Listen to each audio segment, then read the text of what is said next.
ഇന്ന് നമ്മുടെ പരിപാടി ചെറിയൊരു മത്തിത്തോരൻ വെക്കാനാണ്. അതിനുവേണ്ടി ഒരു 1/2 കിലോ മത്തി വാങ്ങിയിട്ടുണ്ട്. ഇനി നമുക്ക് നല്ലപോലെ വെട്ടി അങ്ങോട്ട് എടുക്കണം. വെട്ടി അങ്ങോട്ട് എടുത്തിട്ട് വേണം നമുക്ക് നൈസായിട്ടൊരു മത്തിത്തോരൻ അങ്ങോട്ട് വെക്കാൻ. ഇത്ര മീനെല്ലാം നല്ലപോലെ നമ്മൾ വെട്ടി കഴുകി 2 പീസായിട്ട് നമ്മൾ ചട്ടിക്കകത്ത് എടുത്ത് വെച്ചിട്ടുണ്ട്. എന്നാൽ നമ്മുടെ മീൻ തോരനിലേക്ക് ചേർക്കാനായിട്ട് 2 വെളുത്തുള്ളി നീളത്തിൽ കട്ട് ചെയ്തത്, ഒരു 4-5 ചുവന്നുള്ളി ചെറുതായിട്ട് കട്ട് ചെയ്തത്, 2 പച്ചമുളക് കട്ട് ചെയ്തത്, ഒരു ചെറിയ കഷ്ണം ഇഞ്ചി നീളത്തിൽ കട്ട് ചെയ്തത്, ഒരു തണ്ട് കറിവേപ്പില, ഇത്ര നമ്മൾ എടുത്തിട്ടുണ്ട്. ഇനി നമുക്ക് കട്ട് ചെയ്ത് വെച്ചതെല്ലാം നമ്മുടെ മീനിലേക്ക് അങ്ങോട്ട് ചേർത്ത് കൊടുക്കാം. എന്നിട്ട് അല്പം മഞ്ഞൾപ്പൊടി, ഒരു 1/2 സ്പൂൺ കാശ്മീരി മുളക് പൊടി ഒരു കളറിന് വേണ്ടി, ഒരല്പം ജീരകം, ആവശ്യത്തിന് ഉപ്പ്, 4-5 സ്പൂണ് തേങ്ങ,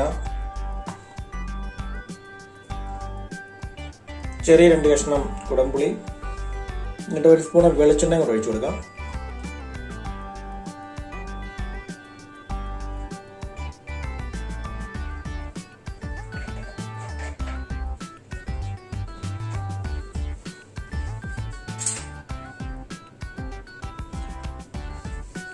എന്നിട്ട് ഇനി ഇതെല്ലാം ഇളക്കി ഒന്ന് മിക്സ് ചെയ്ത് കൊടുക്കാം.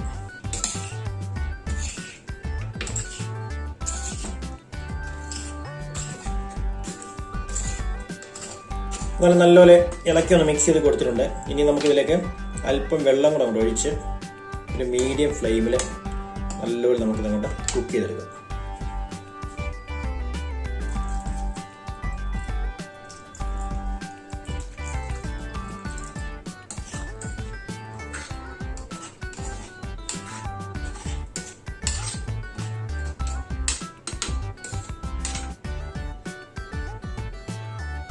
ഇനി നമുക്ക് അടച്ചുകൊണ്ട് വെച്ച് നല്ലപോലെ അങ്ങോട്ട് കുക്ക് ചെയ്യാം. ഒരു 10-15 മിനിറ്റ് ഒരു മീഡിയം ഫ്ലെയിമിൽ ഇത് നല്ലപോലെ അങ്ങോട്ട് വേകട്ടെ. അന്നേരം നമ്മുടെ മീൻ തോരനൊക്കെ വെച്ചിട്ട് ഏകദേശം ഒരു 10-15 മിനിറ്റ് ആയിട്ടുണ്ട്. ഇനി തുറന്നങ്ങോട്ട് നോക്കാം.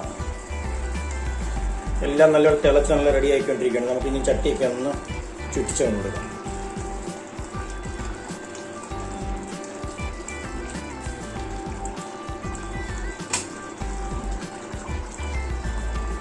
ഇനി നമുക്കിതിൻ്റെ ഉപ്പൊക്കെ ഒന്ന് ചെക്ക് ചെയ്ത് നോക്കാം. ഒക്കെ കുറവുണ്ടെങ്കിൽ ഇട്ട് കൊടുക്കാം. ഉപ്പൊക്കെ പാകത്തിന് തന്നെയുണ്ട്. ഒരല്പം കൂടി നമുക്ക് കുറുകട്ടെ. ഇനി നമുക്കിതിലേക്ക് ഒരു ചേരുവയും കൂടെ ചേർത്ത് കൊടുക്കാറുണ്ട്. ഒരല്പം ഉലുവാപ്പൊടിയും കൂടെ ചേർത്ത് കൊടുക്കാം.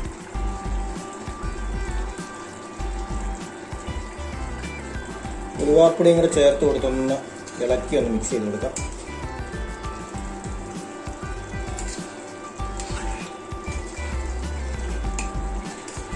അധികം ഇളക്കുന്നില്ല, പൊടിഞ്ഞു പോകാനുള്ള ചാൻസ് ഉള്ളതുകൊണ്ട് ജസ്റ്റ് ഒന്ന് ഇളക്കി ഒന്ന് കൊടുത്ത് വീണ്ടും നമുക്ക് ഒരു 5 മിനിറ്റ് കൂടെ അടച്ചുകൊണ്ട് കൊടുക്കാം.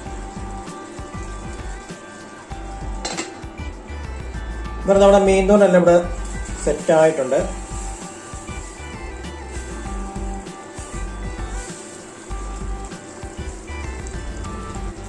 ഇത്രേ പറ്റിക്കുന്നുള്ളൂ, തീർത്താൻ പറ്റിക്കുന്നില്ല.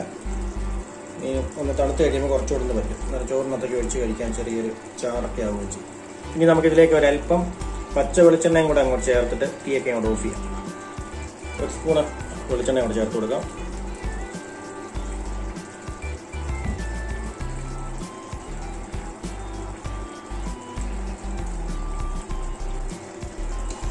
അങ്ങനെ വെളിച്ചെണ്ണ എല്ലാം ചേർത്ത് കൊടുത്ത് തീയെല്ലാം ഓഫ് ചെയ്തിട്ടുണ്ട്. എന്നാൽ നമ്മുടെ അടിപൊളിയായിട്ടുള്ള നമ്മുടെ മത്തിത്തോരനോടെ റെഡിയായിട്ട് ഇരുന്നങ്ങോട്ട് ഒന്ന് തണുക്കട്ടെ. എന്നാലും നമ്മുടെ മീൻ തോരനെല്ലാം നല്ലൊരു തണുത്ത് നല്ല സെറ്റായിരിക്കുകയാണ്. കണ്ടില്ലേ, നല്ല സൂപ്പറായിട്ടുള്ള നമ്മുടെ മത്തിത്തോരൻ ചോറിൻ്റെ കൂടെ ഒക്കെ കഴിക്കാൻ ഇളക്കിയോടെ കഴിക്കാൻ നല്ല അടിപൊളി ടേസ്റ്റാണ്.